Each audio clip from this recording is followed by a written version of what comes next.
Hey everyone, and welcome to the channel. So today we get to take a look at the 2024 BMW 230i xDrive.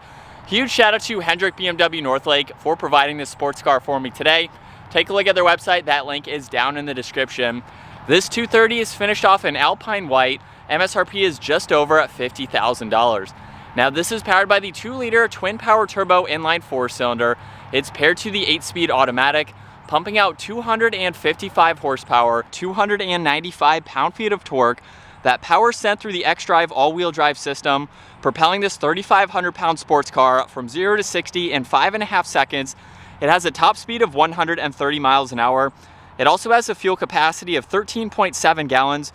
You'll expect to see around 25 miles per gallon in the city, 33 out on the highway. This also has a wheelbase of 107.9 inches. Its overall length is 197. It has a width of 72.4 and a height of 54.8 inches. Now for this particular model, we do have some added options. There's the M Sport, the M Sport Pro, as well as the premium package too. So we'll go over all of that content and what's included. Up front, you'll notice a lot of gloss black, which is a great contrast against this white. So it's on the kidney grille, where this also has active grille shutters. So all of those will open up to provide additional cooling to the engine when needed. Now this also has a dark housing for the LED headlights. There's the DRLs and turn signals as well. Pretty small housing, but it fits well for the front end of this vehicle. And then you'll notice parking sensors and a lot more functional cutouts in the entire lower section. There's also the small plastic trim accent for that lower splitter there, and then some nice lines for the rest of that bumper. There's also some pretty subtle lines that come down the hood, and that BMW badge is right in the middle. Now this model also has a gloss black set of wheels with a really nice design to them, along with the M Sport brake calipers, which are finished off in red. There's more gloss black for the lower side skirt, so it ties in nicely with the rest of the gloss black.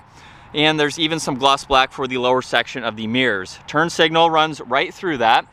There's a sunroof for this model as well. All the window trim is also gloss black too. And some really nice lines that run right through the middle basically of the car. Some nice lines as well for the fender arches, both front and rear. And then in back, gloss black for the spoiler, a dark housing for those LED taillights. There's a backup camera, all of the parking sensors. There's more gloss black for the entire lower diffuser, as well as the dual exhaust, which we can take a listen to because it does have remote start. It's not all that loud, but you just use the lock button on the key fob, triple tap on that to lock or to start it up and to shut it off. You can also use the button on the key fob or the one up underneath to open up the trunk lid. It is now power operated for this coupe. But you'll notice there's a good bit of storage in the back. There's a storage net on one side. We have a little bit of a cutout over on the other side. No storage underneath the floor, but you can fold down the back seats. So just pull on those tabs, and that will give you a lot more interior space, just depending on what you need to place in this. And then up top, we can just easily close that. You'll hear that the vehicle just locked. As I approach the vehicle, there's the flush door handles, which is a nice design. Just simply put your hand up underneath and that will unlock the vehicle. Where this has the Takara red leather interior, which is a great accent. There's a cool pattern just behind that, as well as underneath your memory seating controls with lock and unlock, brushed aluminum for that release handle. Harman Kardon is also the audio system for this, and there's a trunk release down below. Now these front seats are automatic, and they have a very nice design to them in that red. There is one manual adjustment, that is for the leg support down below. Now to hop into the back seats, simply grab this release, and the seat is going to work its way forwards automatically. You only have that one manual adjustment. And then hopping into the back at 5'10", it's not all that bad. Plenty of legroom. There's climate vents right there. Headroom is a little bit on the non-existent side there. I'm touching the headliner here, but there's an armrest. I could ride around town if I needed to be in the back. There's a little bit of storage in the middle, and then if you pull on this tab, there's the armrest with 2 cup holders, and then you can even fold down this middle seat if you need to, so if you want to put some items through. So it's doable for 2 people in the back. You're not buying this to be a full 4-seater, but if you need to use them, there's plenty of space, but it also gives you a lot more rear storage too. And then as we hop into this, we're greeted with the solid black leather steering wheel with all the brushed aluminum accents. It's also a heated steering wheel. Cruise controls on the left side. Right side you have volume and tuning, Bluetooth, and voice commands. But let's start this back up. This also has the paddle shifters, which are finished off in brushed aluminum. But for the gauge cluster, if I push on the buttons over on the right side there, you can pull up content. So now we can scroll through all of this information. You have a lot of usable information that you can pull up within this. So it's nice that you can quickly get through all of this. You can also scroll over to the layout, so if you'd like to change that. And then the last one is for the head-up display. So currently it is showing miles per hour and the speed limit sign, which is the standard view. Directional will add the compass. Sport is going to add the tach. And then there's also reduced, which is very identical to standard there. So that's about it, but it's nice to be able to have all of that front and center. There's all the headlight adjustments on this left side. No storage or anything underneath that, as you've seen in other BMW models. We have the air vent. And then for the massive infotainment system, it's very easy to go through this. You can pull up all of these icons for your Apple CarPlay, Android Auto. You have the weather. You can get into your interior lighting. You have quite a lot that you can scroll through just in that one setting. If we go back to home, there's all of these widgets that you can configure as needed. You can even add some if you would like to. And then there's shortcuts to your navigation, music, phone, all on this left side. Now the climate adjustments are always going to be fixed in that lower section. So when you push on that, you can get into the heated seats as well as your fan speed, where you'd like the air to go, and the temperature is always going to be on the left and the right. There's a really neat trim accent just underneath that, going all the way to the passenger side there. 2 air vents in the middle. Power and volume is underneath that, along with tuning and some defrosters. And then when you open up this lid, it reveals wireless charging, cup holders, and auxiliaries. Now that infotainment system is not just a touchscreen system, so you can use these controls down below as shortcuts to get through all this information and use that rotary dial. And then let's put this into reverse, where there's the backup camera, sensors on the one side. There's also drive and then sport mode, which allows you to use those paddle shifters. On this left side, there's traction control along with the parking sensors, engine start stop, and then 3 different driving modes. Now you do have a few within each one, so you can go through those and customize them as needed. There's just one comfort and then a few for eco. There's auto hold and the e-brake behind that. A little bit of storage with an auxiliary in the center armrest. Plenty of room in the glove box. And then there's garage door buttons up top with that rear view mirror and the controls for the sunshade and the sunroof. Both of those are power operated. And here's a good look at visibility. Pretty large windows in the back, so you don't have bulky pillars, so you can see over both shoulders. As we set off now behind the wheel for the 230i, I've been able to drive a lot of the 2 Series. I've been in this, I've been in the M240, I've been in the M2 as well. It's a really nice lineup from BMW, and this is basically that entry-level 2 Series if you're not looking for more performance and more power.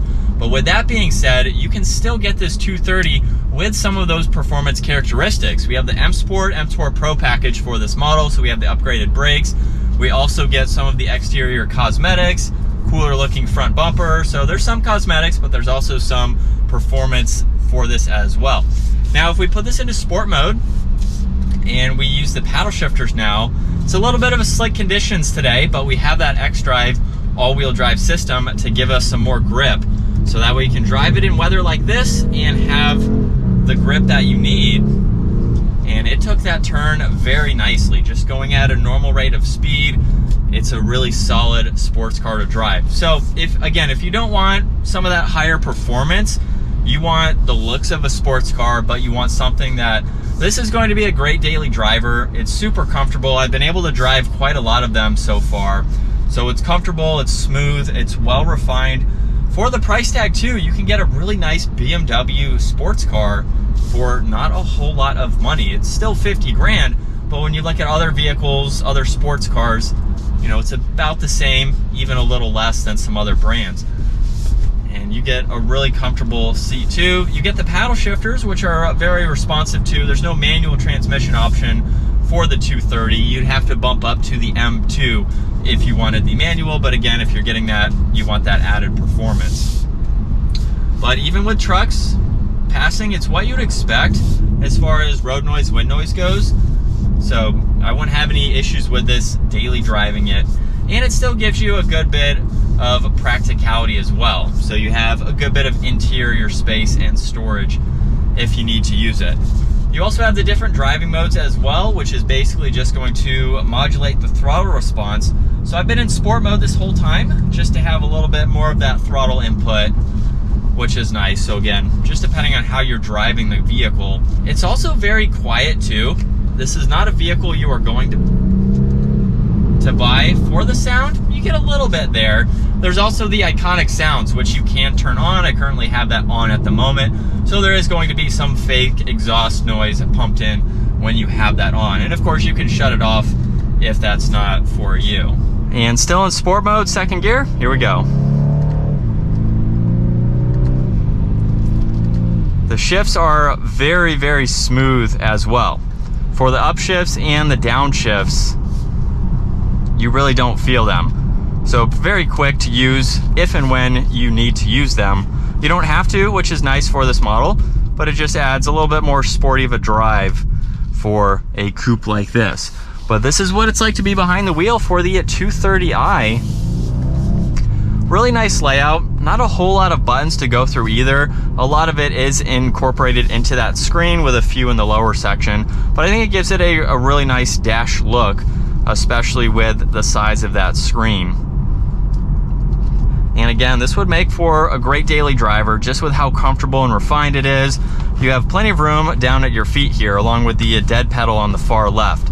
So if you have some larger feet than size 10, you still have plenty of space down there, and a lot of adjustments in this seat. It also goes up and down, so that way you can dial in the bottom of it just as easily as getting the backrest set up. And it's what you'd expect from a BMW with its refinements and how it's going to drive. If we pop it into comfort or eco mode now, you can still use the paddles in eco mode, but your throttle response is definitely much more limited than in sport mode there. There's no adjustments with the suspension or anything, just with that throttle. But they are functional, which is great. And then as far as the maneuverability goes, we can do a quick 3-point turn here where it's just going to make it. So it's very easy to maneuver, especially in some parking lot situations and things like that. But that's going to wrap it up for the 2024 BMW 230i. Once again, a huge shout out to Hendrick BMW Northlake for providing this sports car for me today. Take a look at their website. Also give this video a huge thumbs up if you enjoyed it, and consider smashing that subscribe button so you don't miss out on our daily uploads. I will see you all in the next video.